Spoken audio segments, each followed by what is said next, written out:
गेल्या 30 वर्षापासून या सोलापूर जिल्ह्यामध्ये आदरणीय प्राध्यापक शिवाजीराव सावंत सरांनी शिवसेनेची मोठी बांधणी केली। या जिल्ह्यामध्ये शिवसेना या पक्षाची मोठी ताकद आदरणीय प्राध्यापक शिवाजीराव सावंत सरांच्या माध्यमातून उभा राहील। गेल्या 3 वर्षाखाली त्यांना सोलापूर जिल्हा शिवसेना संपर्क प्रमुखाचं पद मिळालं। ते पद मिळाल्यापासून सरांनी या जिल्ह्यामध्ये शिवसेना विविध ठिकाणी आरोग्य शिबिर असतील, या जिल्ह्यातल्या माढा तालुक्यातल्या गोरगरिबांपर्यंत पोहोचवण्याचं काम केलेलं होतं। आज खऱ्या अर्थाने या जिल्ह्यातल्या शिवसेना पक्षावर प्रेम करणाऱ्या खऱ्या शिवसैनिकाचा या सावंत सरांनी राजीनामा दिल्यामुळे एक हिरमोड झाला।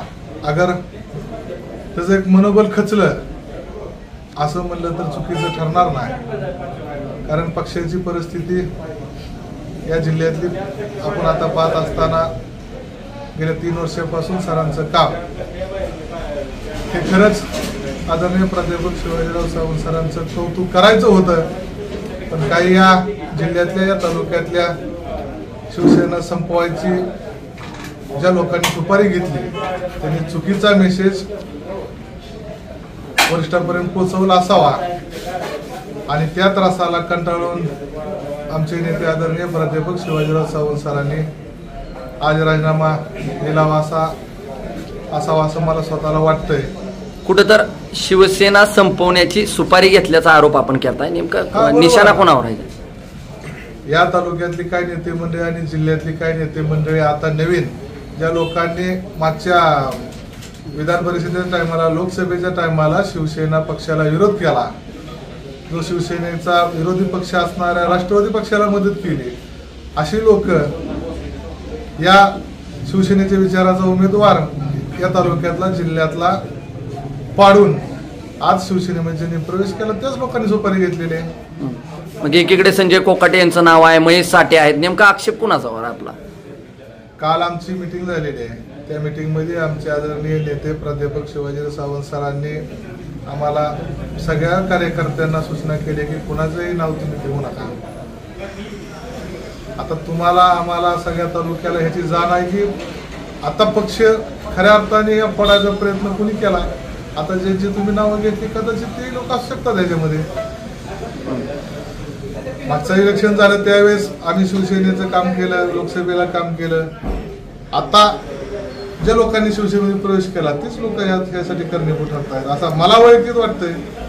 कुठेतर विश्वासात घेत नसल्यामुळे आणि पक्षश्रेष्ठींना देखील आपण शिष्टमंडळामार्फत भेटला होतात, एकनाथभाई शिंदे यांना देखील ही खदखद आपण मांडली होती, मात्र कुठं याचा इफेक्ट झालेला नाही जेणेकरून डायरेक्ट राजीनामा द्यायची वेळ आली।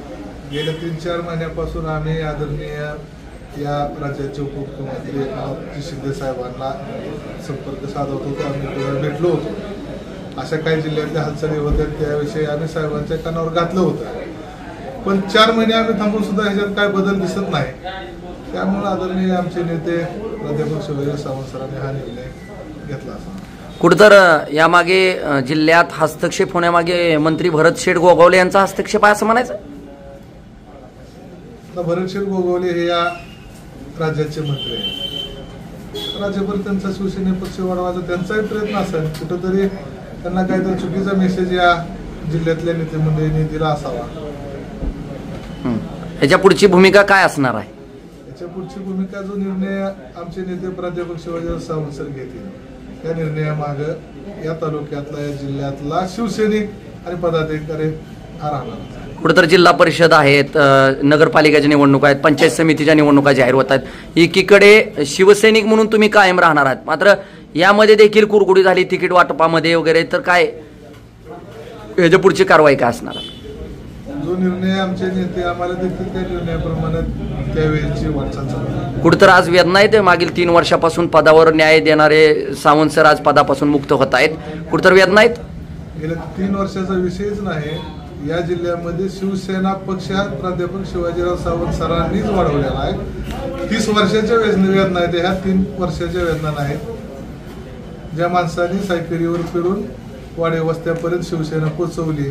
आज त्या शिवसैनिकाला शिवसेना पक्षाच्या पदाचा राजीनामा द्यावा लागतो, ही सगळ्यात मोठी खंत. कुठेतरी याच्या पुढच्या काळामध्ये राजीनामा सत्र सुरू होईल, ज्या अनेक पदाधिकाऱ्यांनी देखील खदखद व्यक्त होताना पाहायला मिळते. नाही, आता मलाच आदरणीय प्राध्यापक शिवाजी सावंत सरांनी तालुका प्रमुख पदाची जबाबदारी दिलेली होती. आज आमच्या नेत्यांनी जर त्यांच्या स्वतःच्या जिल्हा संपर्क प्रमुख पदाचा राजीनामा दिला असेल तर त्यांच्या खाली काम करणाऱ्यांच्या सगळ्यांची भावना तीच असणार आहे.